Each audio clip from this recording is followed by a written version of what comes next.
매주일 낮예배 시간에 이스라엘의 7대 절기를 순서대로 설교하는 중에 있습니다.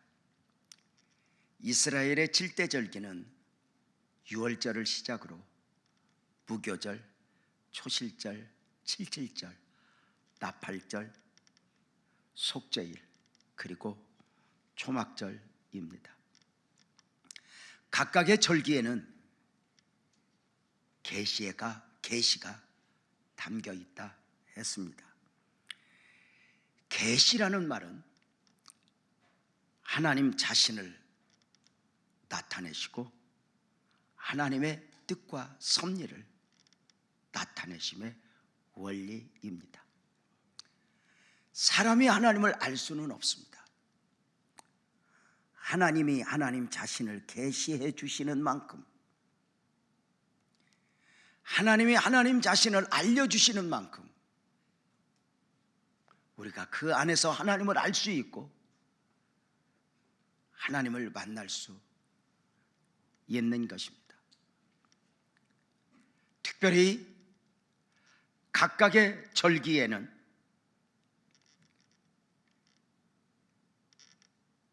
그 안에 계시가 있으니 메시아로 오실 예수 그리스도와 예수 그리스도의 사역이 담겨 있고, 메시아로 오신 예수 그리스도로 말미암은 구속의 은혜들이 담겨 있습니다. 이스라엘의 7대 절기에 대한 설교를 들으면서 이런 생각이 들 수 있다 싶습니다. 우리가 이스라엘 사람도 아닌데 이 복음 시대에 이스라엘의 절기까지 알아야 하고 이해해야 할 필요가 있냐고 말입니다. 그러나 우리는 알아야 합니다. 성경에 기록되어 있는 이스라엘의 역사는 이스라엘의 역사를 말하고 있는 것이 아니기 때문입니다. 하나님은 이스라엘의 역사를 통해 인류 구원의 역사를 말씀하고 있는 것이니,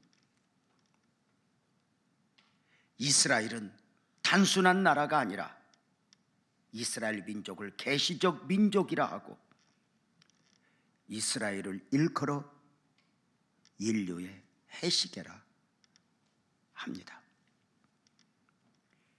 이스라엘 역사 안에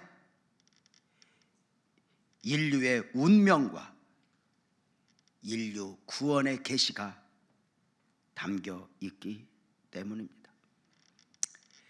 이것이 성경에 소개되고 있는 이스라엘 역사에 대해 7대 절기에 대해 설교하는 이유입니다.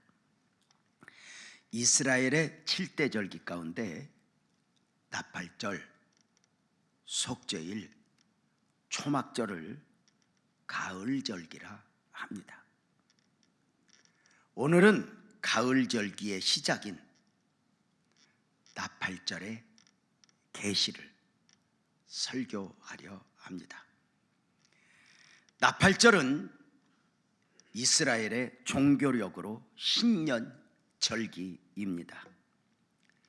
전 세계 지구촌은 한 해의 시작을 태양력에 기초한 국제 달력에 맞추어 1월 1일로 정했습니다. 이렇게 태양력을 사용하는 가운데 우리 한국을 비롯한 중화 문화권에서는 전통적으로 태음력에 기초한 정월 초하루를 설날로 정하여 새해를 맞고 있습니다. 지난날 국제화 시대에 맞추어 태양력 1월 1일을 신정 설날로 지키자고 정부 차원에서 장려하기도 했었지만 결국 국민 정서에 맞지 않아 다시 태음력으로 정월 1일을 설날로 지내고 있습니다. 이날 우리 모두는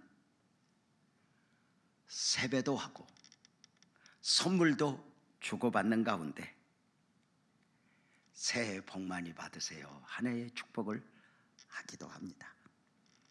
이스라엘에는 두 가지 설날이 있습니다. 종교력에 의한 설날은 정월 1월에 6월절이고 민간력 설날은 7월 1일로 나팔절입니다. 이 나팔절이 태양력으로는 9월, 10월 중간에 해당하여 대속절일 그리고 초막절과 함께 가을절기로 구분하는 것입니다. 이스라엘은 그 신년의 시작을 성회로 보여 나팔을 불면서 새해를 맞이하니 이것이 바로 나팔절입니다.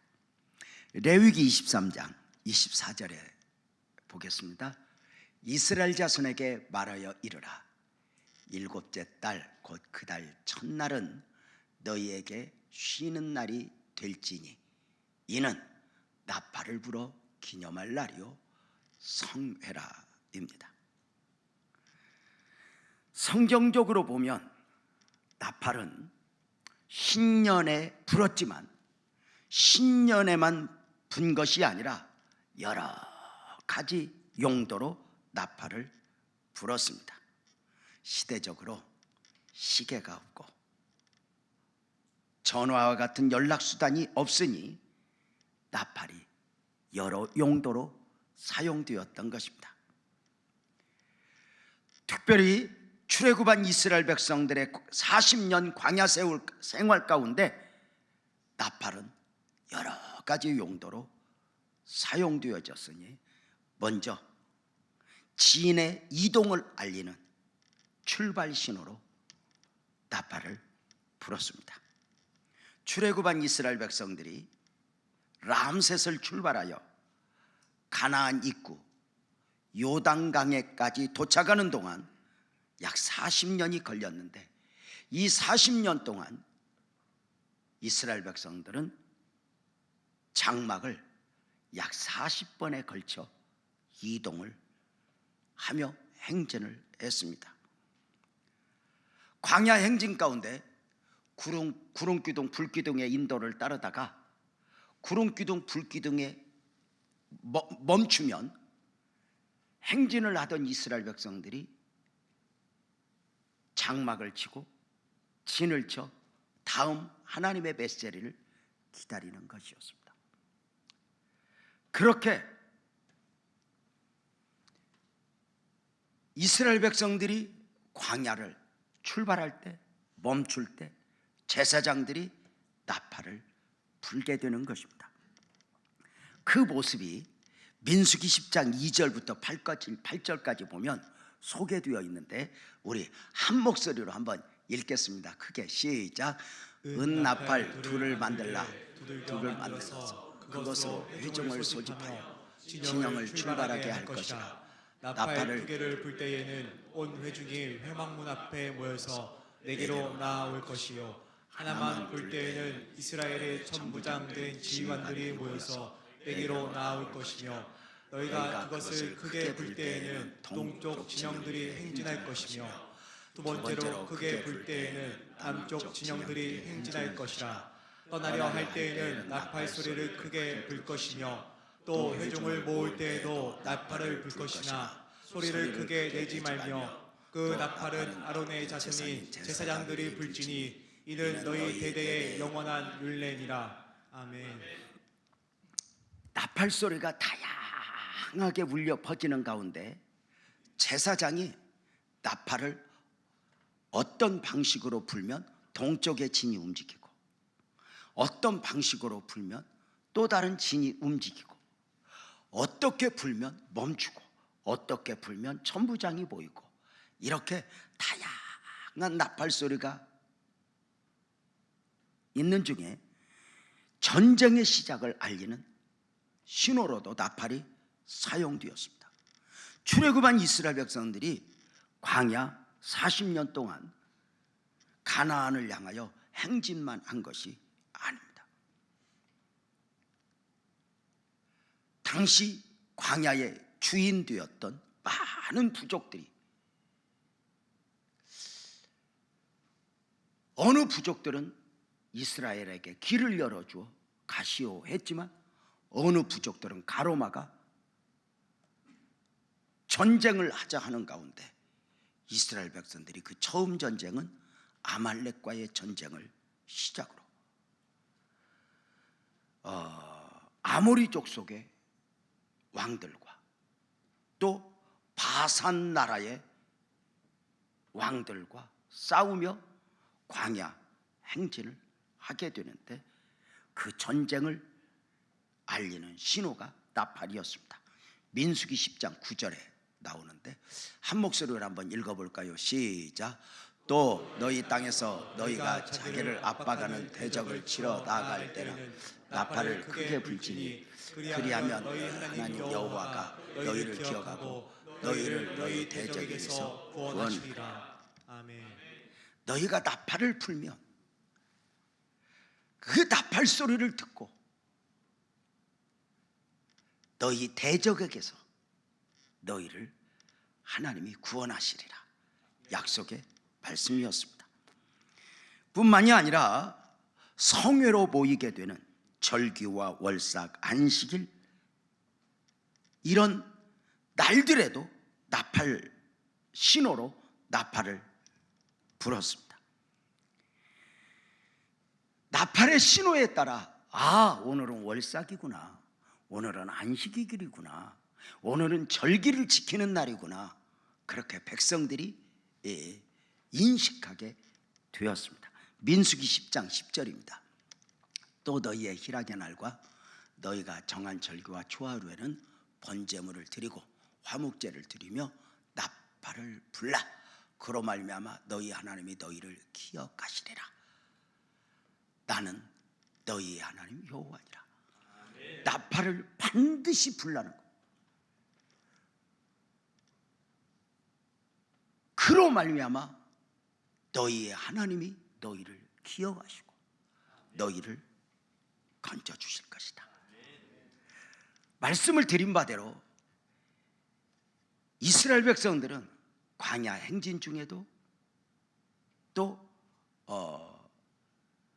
가나안 정복 시대에도 나팔과 함께 늘 사인을 주고받았어요.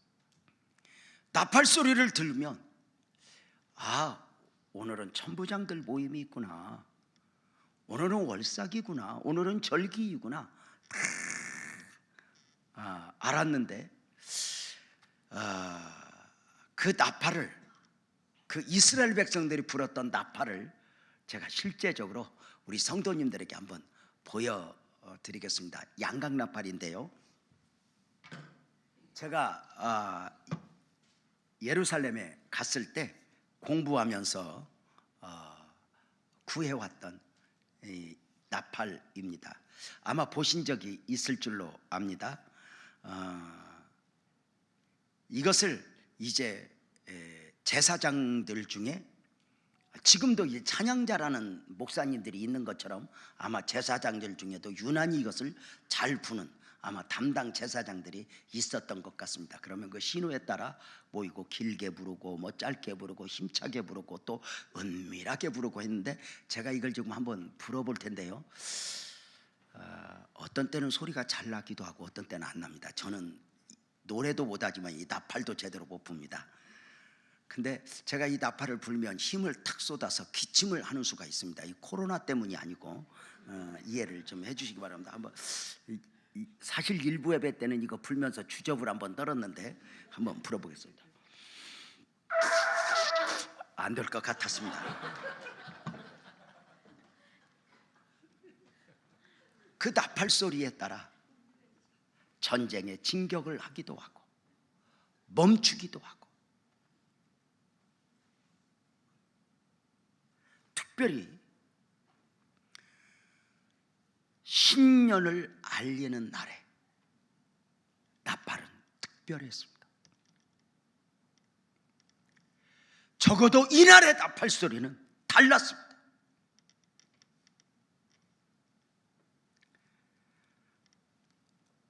그 나팔 소리는 한 해의 시작을 알리는 선포였고, 그 나팔 소리가 울려 퍼지는 새해 첫날을 나팔절이라 하여 그 안에 오늘 우리가 설교를 들어야 할 계시가 담겨 있기 때문입니다. 특별히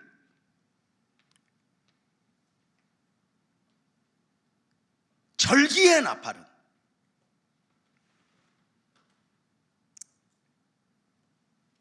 백성들끼리 주고받는 어떤 사인을 넘어 하나님을 향한 신앙으로, 마음으로 불었습니다.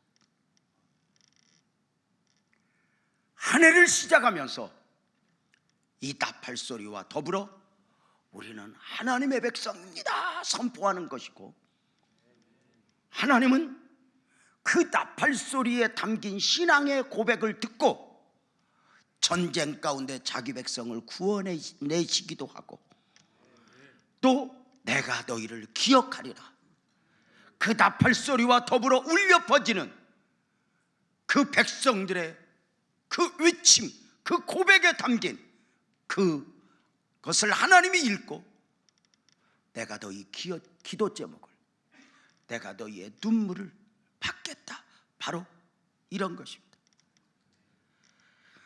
광야 이스라엘 백성들은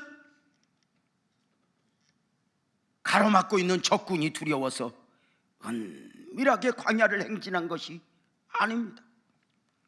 나팔을 불면서 세상을 향하여, 하나님을 향하여 우리는 출애굽의 은혜를 입은 구원의 백성들입니다. 우리는 오늘 또 가나안을 향하여 가고 있습니다라고 크게 선포하였던 바, 여기에서 우리는 오늘 드리는 가정 예배나 사업장 예배의 의미를 찾을 수 있습니다. 우리는 종종 가정에서 예배를 드립니다. 그렇게 가정에서 예배를 드림의 가장 기본적 영성이 무엇입니까? 가정 예배를 드리면서 가정에 드루어져 있는 우환질고가 떠나고, 기도 제목을 응답하시고, 또 문제가 있으면 해결해 주시는, 또 우리가 사모하는 축복을 주시는 하나님을 믿습니다. 이 믿음과 더불어 더 중요한 것은 예배를 통해 선포하는 것입니다. 이웃을 향하여, 사탄을 향하여 우리 가정은 하나님을 믿는 하나님의 백성들이요, 우리는 구원의 은혜를 입은 구원의 민족이라.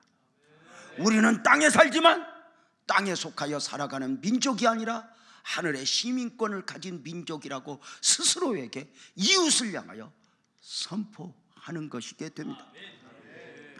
사업장 예배나 개업 예배도 마찬가지입니다.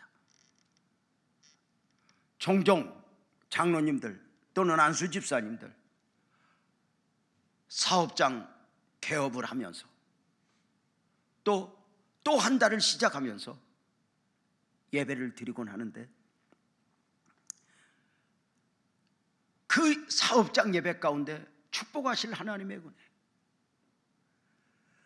우리 힘으로 아니 되니 하나님 도와주세요, 그래서 그 하나님의 도우심의 은혜도 구하는 것이지만 그 예배에는 선포의 개념이 담겨 있습니다. 주변을 향하여 스스로에게 선포하고 결단하는 것이니, 이웃을 향하여는 우리 기업은 하나님의 기업이요, 우리는 하나님께 속한 민족이고 하나님의 백성이요 선포하면서 결단하는 바, 이 기업은 하나님의 기업으로 주일은 쉬겠으며 11조를 드리겠으며 그리스도인으로서 삶을 살아내겠습니다 하는 선포인 것입니다. 모든 시대와 상관없이 하나님의 백성들을 향한 하나님의 자신의 소개가 있습니다. 가장 기본적 소개는 출애굽기 20장 2절입니다. 나는 너를 애굽 땅 종되었던 집에서 인도하여 낸 내 하나님 여호와라. 시대와 상관없이 언제나 하나님은 이런 방식으로 자신을 소개하셨습니다.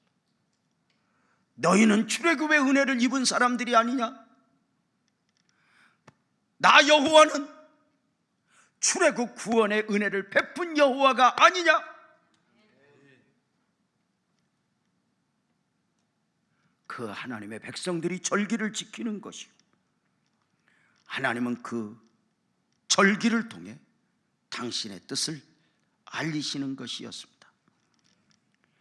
이스라엘 백성들은 신년에 나팔을 불어 나팔 소리와 더불어 신앙을 고백하며 하나님의 백성으로서의 삶을 결단하였던 것입니다.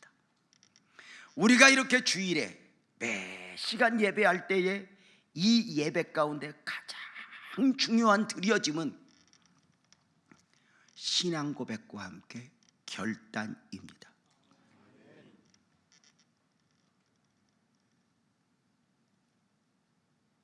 이렇게 말합니다. 당신은 오늘 예배 가운데 무엇을 결단하셨습니까? 결단이 없는 예배는 참 예배일 수 없다 합니다. 나는 오늘 또 예배를 통해서 은혜도 받고 또 축복도 받지만 나는 누구인가, 누구여야 하는가, 무엇으로 사는 사람이어야 하는가를 결단해야 했던 것입니다. 이제 두 번째로 나팔절의 은혜와 계시를 보겠습니다. 모든 절기가 그러하듯 나팔절 안에는 계시가 담겨 있고 그 계시는 예수 그리스도에 대한 것이라 했습니다. 유월절은 유월절 어린 양으로 오신 예수 그리스도의 대속의 죽으심을 통한 구원에 대한 계시였고, 무교절은 유월절 구원의 은혜를 입은 사람들이 구별된 삶으로 지키는 절기라 했고, 초실절은 첫 이삭단을 흔들어 드리는 절기로 예수님의 부활과 승천을 계시한다 했습니다. 지난 주일에 말씀드렸던 77절은 시내산 율법을 받은 것을 기념하는 절기로 오순절 성령 강림에 대한 계시였다 했습니다. 그렇다면 오순절 다음에 지켜지는 절기인 나팔절은 무엇을 계시한 것이겠습니까? 아멘 합시다. 다시 오실 예수, 예수 그리스도의 재림에 대한 계시입니다. 부활하사 승천하신 예수님이 때가 되면 재림으로 다시 오신다는 것입니다. 우리는 오늘도 사도신경을 믿음으로 고백하며 선포함으로 예배를 시작했습니다.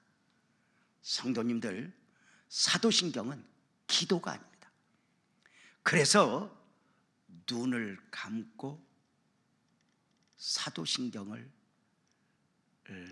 고백할 필요가 없습니다. 영상으로 사도신경이 뜰 때에는 눈을 크게 뜨고 믿음으로 나는 이것을 믿습니다 고백하며 선포하는 것이고, 가정에서 사도신경으로 예배를 시작할 때는 우리가 다 외울 수는 암송할 수 있지만 그럼에도 불구하고 성경 앞장을 펴서 눈으로 보며 고백하고 선포하는 것은 아주 대단히 중요합니다. 사도신경에서 우리는 먼저 전능하신 하나님, 창조주 되신 하나님을 고백하고 다음으로 예수님에 대한 고백인데, 그 고백은 예수님의 탄생부터 고난받으심, 죽으심, 부활, 승천하신 것과 함께 다시 오실 예수님에 대한 고백으로 마쳐집니다. 이렇게요, 전능하신 아버지 하나님 우편에 앉아 계시다가 거기로부터 살아있는 자와 죽은 자를 심판하러 오십니다 하는 고백입니다. 예수님이, 부활하사 승천하신 예수님이 나팔절에 담긴 계시에 따라 다시 오신다는 것이요, 예수님 재림의 날에 우리 모두는 하늘에서 영접을 받고 우리는 예수님을 영접하는 가운데 나팔 소리가 천지를 진동시키며 울려 퍼지게 된다는 것입니다.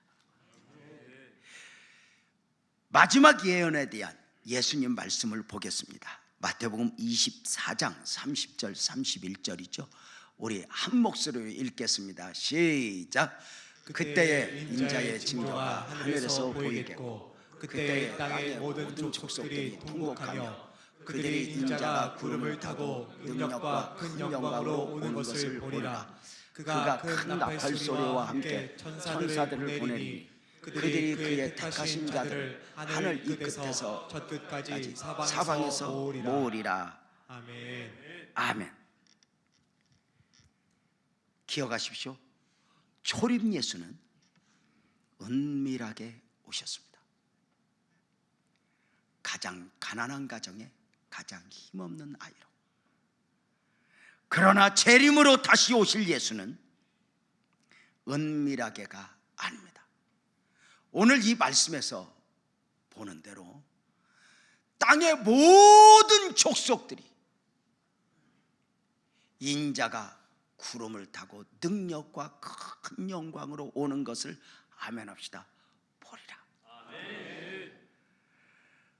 복음적 그리스도인이 어디에 있든지 나팔 소리의 울림과 함께 천사들은 당신의 택한 백성들을 하늘 이 끝에서 저 끝까지 다 모으게 된다는 것입니다. 다시 말씀을 드립니다. 초림 예수는 은밀하게 오셨습니다.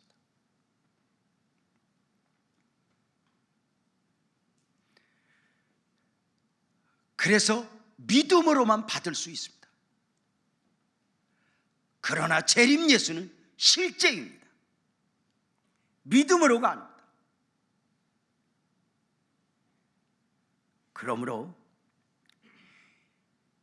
내가 재림 예수라 하며 자기들이 아무리 이단 교주들이 목소리를 높여도 재림 예수는 절대로 은밀하게 오지 않습니다. 성경 더 읽겠습니다. 요한계시록 19장 13절에서 16절인데요. 우리 한 목소리로 한번 크게 읽겠습니다. 시작. 또 그가 피 뿌린 옷을 입었는데 그 이름은 하나님의 말씀이라 칭하더라. 하늘에 있는 군대들이 희고 깨끗한 세마포 옷을 입고 백마를 타고 그를 따르더라. 그의 입에서 예리한 검이 나오니 그것으로 만국을 치겠고 친히 그들을 철장으로 다스리며 또 친히 하나님 곧 전능하신 이의 맹렬한 진노의 포도들을 밟게 있고 그의 옷과 다리에 이름 쓴 것이 있으니 만왕의 왕이요 만주의 주라 하였더라. 아멘. 방송실 13절 다시 한 번만 띄워줘 봐요.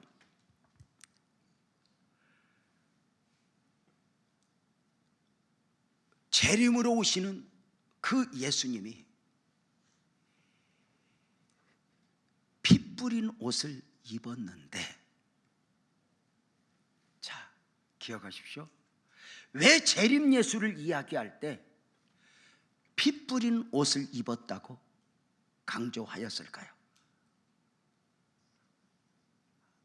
아멘 합시다. 알아들을지 모르겠지만 그분이 그분이기 때문입니다. 바로 무엇이냐면, 재림으로 오신 예수는 우리가 몰랐던 분이 아니라 그동안 믿음으로 봤던 2000년 전에 골고다 언덕에서 피 흘려 우리 대신 대속의 죽음을 죽어주신 그 예수가 그 옷을 입고 오심인 줄로 믿습니다. 그래서 재림 예수는 그분이 아니면 재림 예수가 아닙니다. 아무리 자신을 포장해도 피 흘린 옷을 입은 예수, 또 그 예수는 하나님의 말씀이라 칭하더라. 이게 굉장히 중요합니다. 그 예수는 땅에 속했던 자가 아닙니다. 처음부터 태초에 말씀이 계시니라, 말씀으로 계셨던 하나님이 육신을 입으시고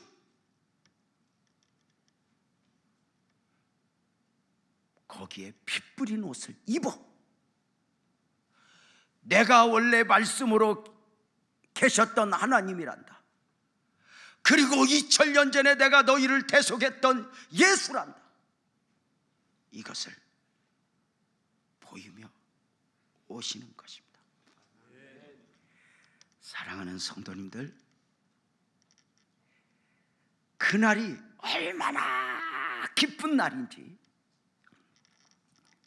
데살로니가 교회에 보낸 서신의 사도의 선포가 있으니 데살로니가전서 4장 16절에서 18절입니다. 우리 또 한 목소리 읽겠습니다. 시작.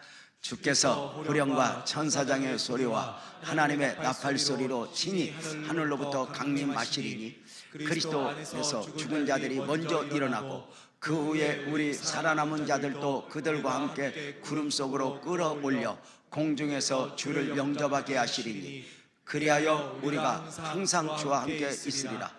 그러므로 이러한 말로 서로 위로하라. 아멘. 아멘. 여러분, 재림 예수를 만나는 원리는 과천이 아닙니다.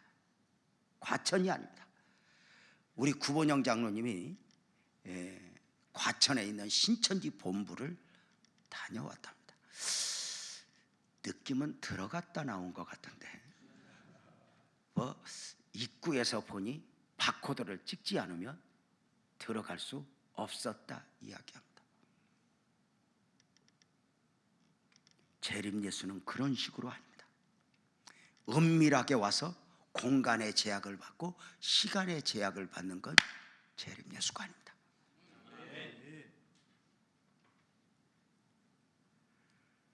재림 예수는 2000년 전에 대속의 죽음을 죽으신 그 예수임을 증명하기 위해서 피 묻은 세마포 옷을 입고 우리를 향하여 오시고, 우리는 그 피의 은혜를 입은 자이기에 감격하는 것입니다. 그런데 그분은 말씀으로 계셨던 하나님이셨습니다. 은밀하게 오시는 것이 아닙니다. 그래서 18절은 이러한 말로 서로 위로하라. 우리 복음적 그리스도인들에게 가장 큰 위로와 소망은 아멘 합시다. 천국이요 주님 오시는 날입니다. 영원을 주님 재림을 믿는 복음적 그리스도인들에게 있어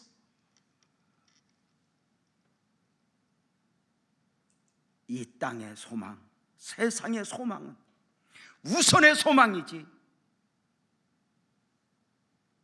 부분적 소망이지 완전한 소망이 될 수 없습니다. 사랑하는 성도님들, 다시 오실 재림으로 다시 오실 주님을 믿으시면 아멘 합시다. 천국을 믿으시면 아멘 합시다. 나팔절에 담긴 계시가 예수님 재림으로 성취가 되는 것입니다. 구약의 나팔절은 신년절기로 나팔소리와 함께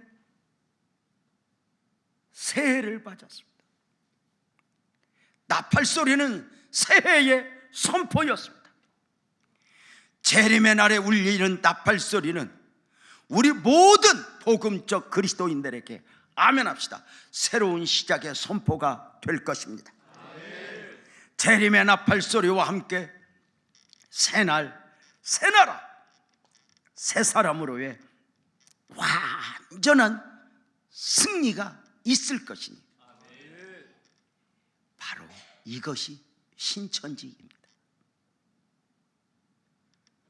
그 좋은 말을 지금 엉뚱한 이단이 갖다 써서 그렇지 사실은 바로 그날입니다.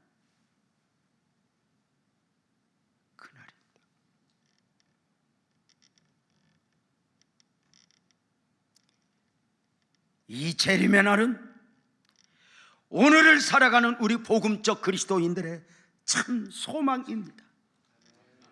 재림의 원칙을 다시 정리합니다. 재림 예수는 은밀하게 오시는 것이 아닙니다.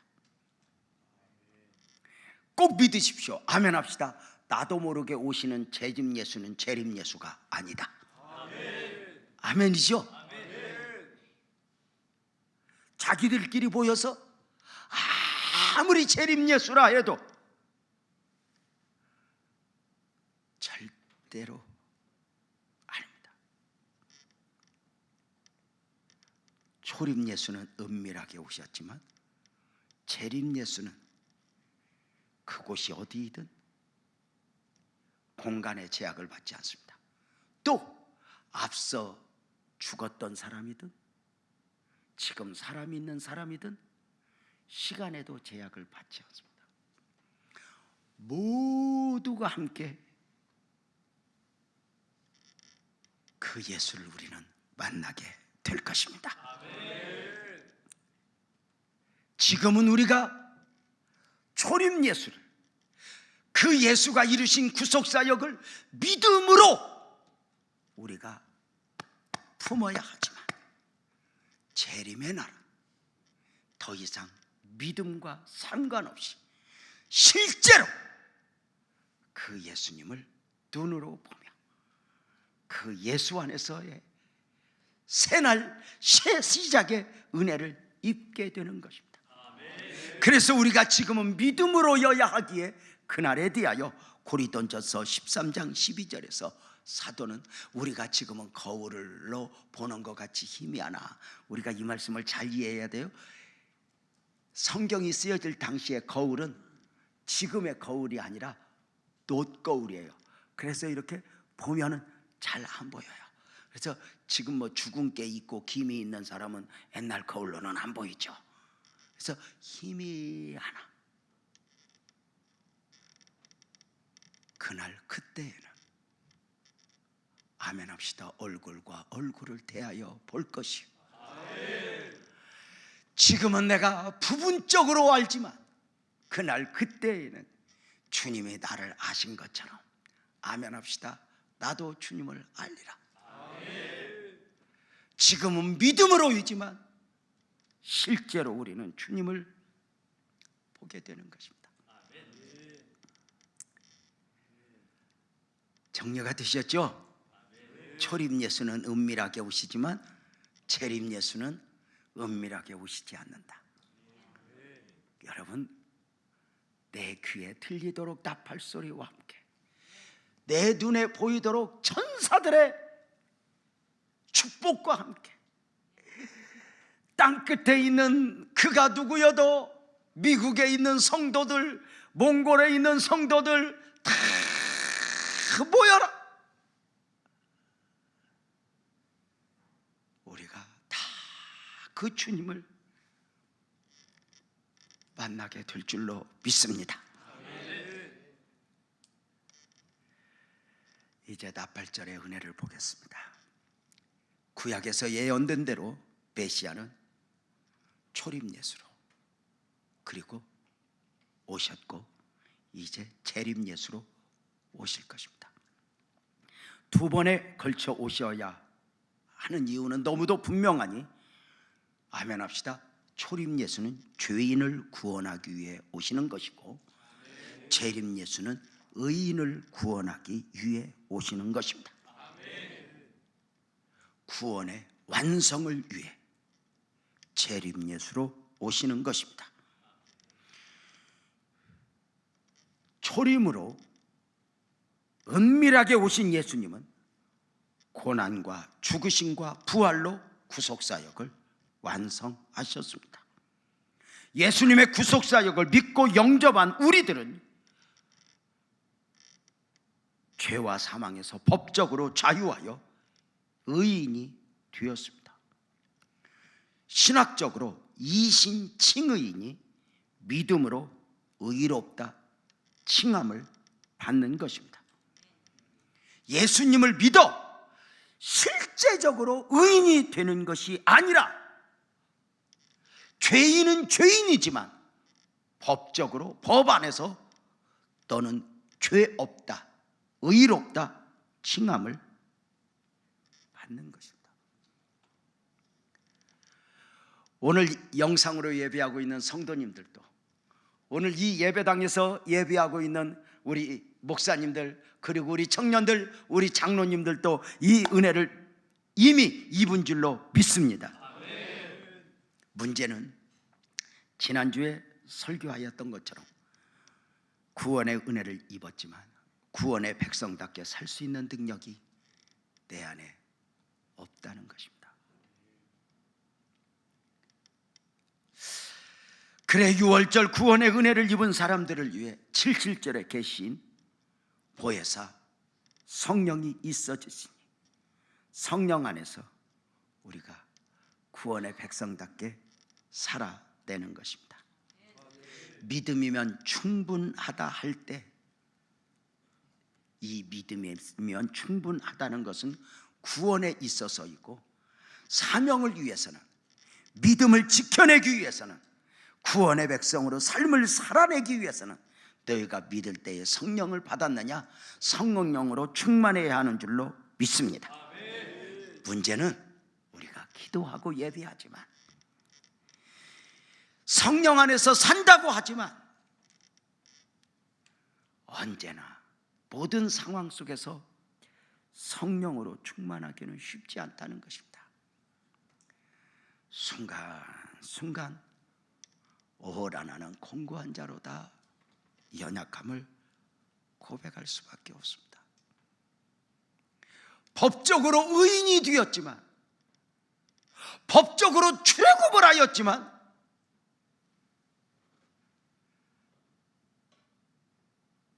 삶에서 아직도 애굽의 지배를 받고 있는 것처럼 법적으로 의인이 되었지만 여전히 죄 가운데 있는다. 그 우리가 이신칭의의 은혜를 입은 우리가 언제 완전한 의인이 되는 것입니까? 아멘 합시다. 예수 그리스도의 재림의 날입니다. 재림으로 오시는 예수님을 영접한 가운데 우리는 비로소 이제 법적으로가 아니라 실제적으로 완전한 의인이 되는 줄로 믿습니다. 내가 거룩하니 너희도 거룩하라의 성취입니다. 주님의 거룩이 내 안에서 내 삶에서 완전히 성취되는 그날에 우리는 바로 이 나팔절의 완성, 그 나팔 소리를 듣게 될 것입니다. 고린도전서 15장 51절 52절입니다. 우리 한 목소리 읽겠습니다. 시작. 보라 내가 너희에게 비밀을 말하노니 우리가 다 잠잘 것이 아니요 마지막 나팔의 순식간에 후련히 다 변화하리니 나팔 소리가 나매 죽은 자들이 썩지 아니할 것으로 다시 살아나고 우리도 변화하리라. 아멘 합시다. 우리도 변화하리라. 여러분, 우리도 변화하리라. 우리도라는 말은 무슨 말이야? 아멘 합시다. 예수님과 같이.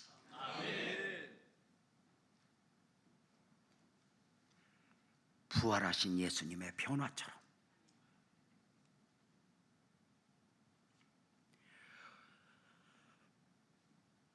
부활하신 예수님도 육신을 입었지만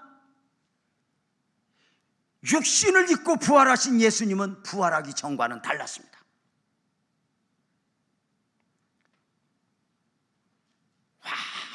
완전한 변화. 하늘로 육신을 입고 승천하여 살아도 문제가 없는 변화입니다. 메시아 되신 예수님이 초림 예수로 오실 때 천사들의 소리가 있었습니다. 누가복음 2장 10절 11절이죠. 천사가 이르되 무서워하지 말라. 보라, 내가 온 백성에게 비칠 큰 기쁨에 좋은 소식을 너희에게 전하노라. 오늘날 다윗의 동네에 너희를 위하여 구주가 나셨으니 곧 그리스도 예수시니라. 메시아로 오신 예수님에 대한 소식은 큰 기쁨의 좋은 소식, 곧 복음이었습니다. 아멘 합시다. 우리는 이 복음의 소식을 믿음으로 품었습니다. 초림은 오직 믿음으로 받아야 할 기쁨의 좋은 소식이었다면 재림 예수는 실제입니다. 의의 세마포 옷을 입고 믿음을 지켰던 성도들이 실제적으로 완전한 승리를 선포하는 것입니다. 이날 우리는 모든 것에서 실제적으로 자유하게 되니 나팔절에 강조된 말씀이 레위기 23장 24절 25절에 기록되어 있습니다. 이스라엘 자손에게 말하여 이르라. 일곱째 달 곧 그 달 첫날은 너희에게 쉬는 날이 될지니 이는 나팔을 불어 기념할 날이요 성회라. 어떤 노동도 하지 말고 여호와께 화제를 드릴지니라. 바로 이 날은 안식의 날입니다. 성회로 모이는 날입니다. 육체 노동이 금지되었습니다. 나팔절은 안식의 날입니다. 새날, 새 시작, 안식의 날 말입니다. 나팔절의 성취인 재림의 날에도 이 땅을 살아가는 우리 모든 성도들은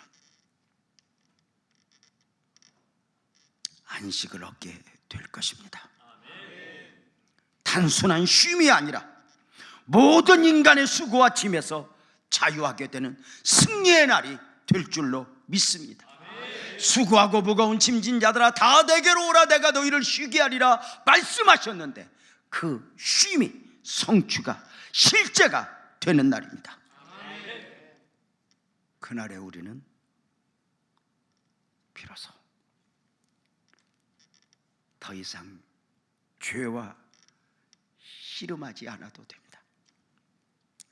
그날에 우리는 이제 더 이상 서로에게 상처를 주지 않게 됩니다.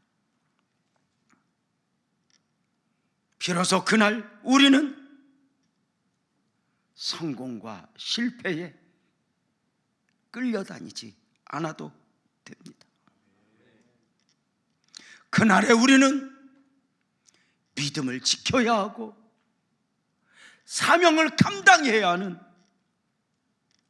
그 애쓰고 힘써야 하는 수고에서 자유하게 될 것입니다.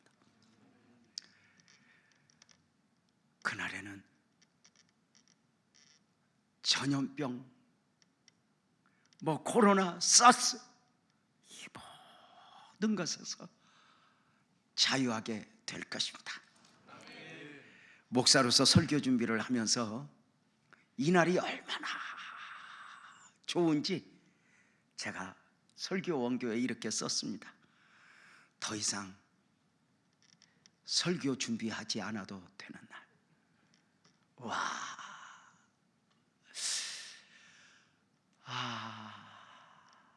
지금도 설교에 그렇게 부담이 돼요.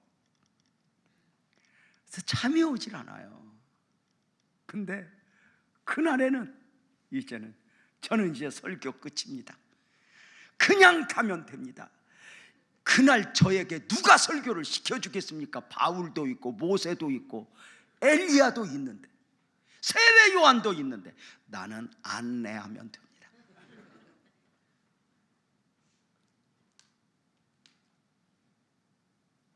더 이상 착하게 살려고 노력하지 않아도 되는 그날,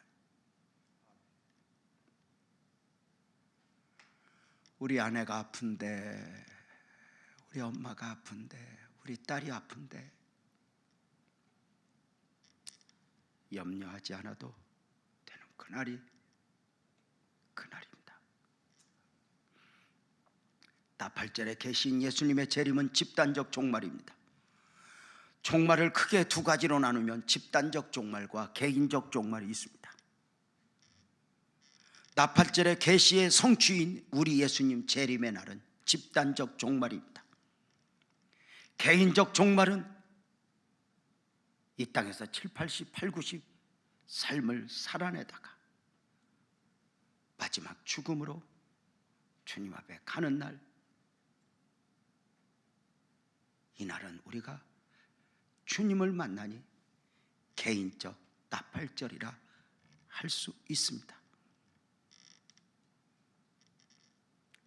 영적 시각으로 보면 믿음을 지킨 그리스도인의 죽음은, 아멘 합시다, 실패나 저주가 아니라 최고의 축복입니다. 그래서 히브리서 11장 5절은 죽음을 죽음이라 하지 않았습니다. 보겠습니다.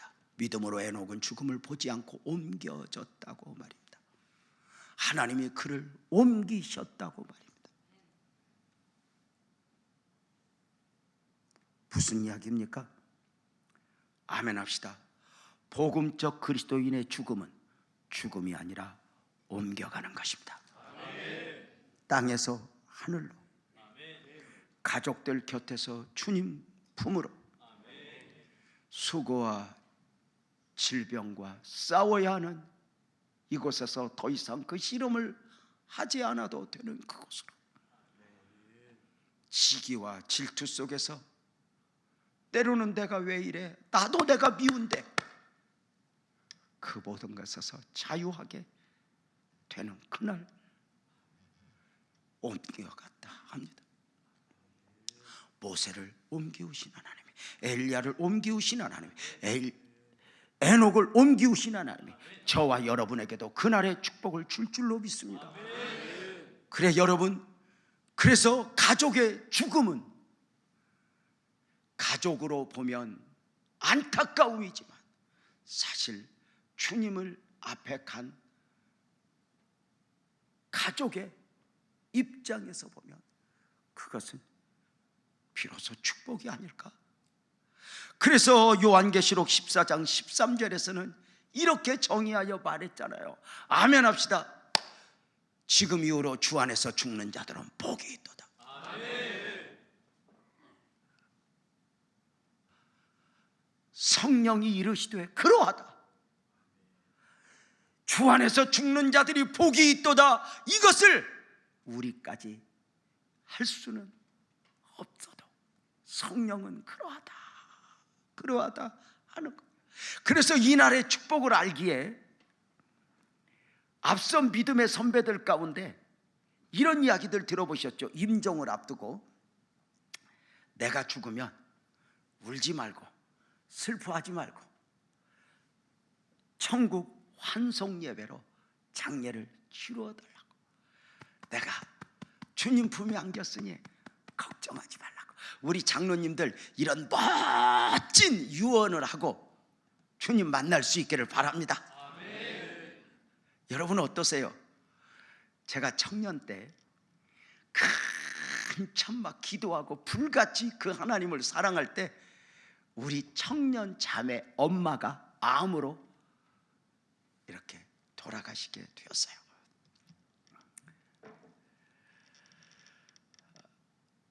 (40대) 말 50대 초반에 가신 것이니 참 일찍 가신 것이죠. 우리가 20대 초반이었거든요. 그 엄마 암과 투병하여 씨름하는 동안 우리 막 기도 많이 했어요. 살려주세요, 살려주세요 했는데 호련히 천사 같은 얼굴로 하나님 앞에 간 거예요. 우리는 그 하나님께 간 엄마를 보면서 야, 우리 슬퍼하지 말자. 우리 이 장례를 축복하자. 그래가지고 장례 치르는 3일 동안 누가 울면 못 울게 하고 우리 기뻐하자고 하고 막 게임을 하며, 지금 보면 미친놈이지. 그럼에도 불구하고 그날이 어떤 날인지 아니, 결코 우리를 어둡게 하지 못하더라고요. 우리는 그날 나팔 소리를 듣게 될 줄로 믿습니다. 이제 나팔절에 담긴 계시와 요구를 잠깐 보면 아멘 합시다. 그날이 오기까지 우리 믿음을 지킵시다. 아멘이죠?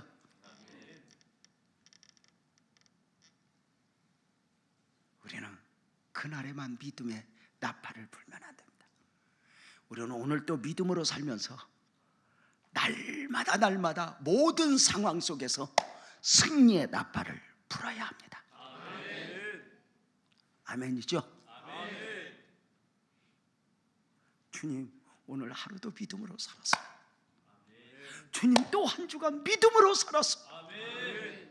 주님, 이번 달에도 우리가 믿음으로 살았어. 이 날이 쌓이다 우리는 진짜 나팔 소리를 듣게 될 것입니다. 무엇보다도 우리는 사명 안에서 복음 전도의 나팔을 불어야 합니다. 복음을 믿고 살아가는 사람들에게서 전도로 생명을 구하는 것보다 더 귀한 가치는 없습니다. 절기상으로 지난주에 설교했던 77절 이후 성령 강림이 있어진 이후 약 넉 달 동안은 절기가 없습니다. 농사하는 기간입니다. 그리고 농사가 맞춰지면 바로 추수로 이 나팔절이 있어지는 것입니다. 추수의 절기, 가을 절기죠.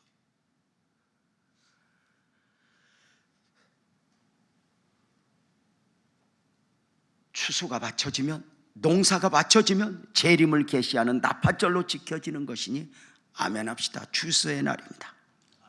오늘을 살아가는 복음적 그리스도인들의 경우도 같은 경우입니다.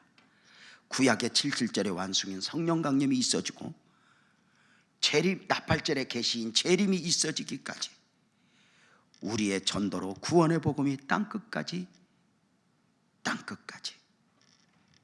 그 복음이 전파되면 아멘, 그날이 올 줄로 믿습니다. 우리는 부지런히 영혼의 추수를 해야 될 줄로 믿습니다. 그날과 그 시는 아무도 알 수 없습니다. 그러나 유대인들은 이야기합니다. 나팔절에 오실 거라고.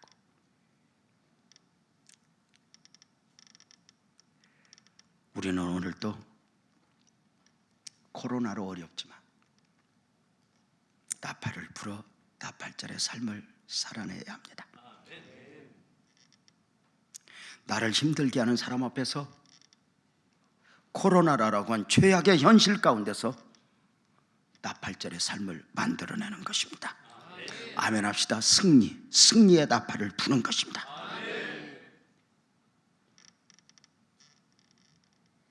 사망 권세 이기시고 부활하신 예수님이 승리하셨습니다.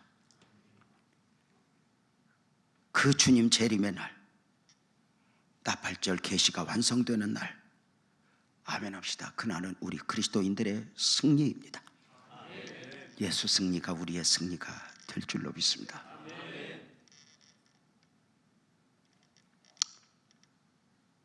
그날이 오기까지 우리가 오늘 믿음으로의 삶은 때로는 고단하고 힘들 수 있지만 때로는 주님을 사모하며 그날을 기다리는 것이죠. 제가 목회하면서 참 참 어려운 가운데 눈에 침물이 나도록 눈물을 흘리고 있을 때 주님이 제게 주신 메시지가 있습니다. 재명아, 네가 하늘나라 오면 제일 먼저 내가 네 눈물부터 닦아줄게 였습니다.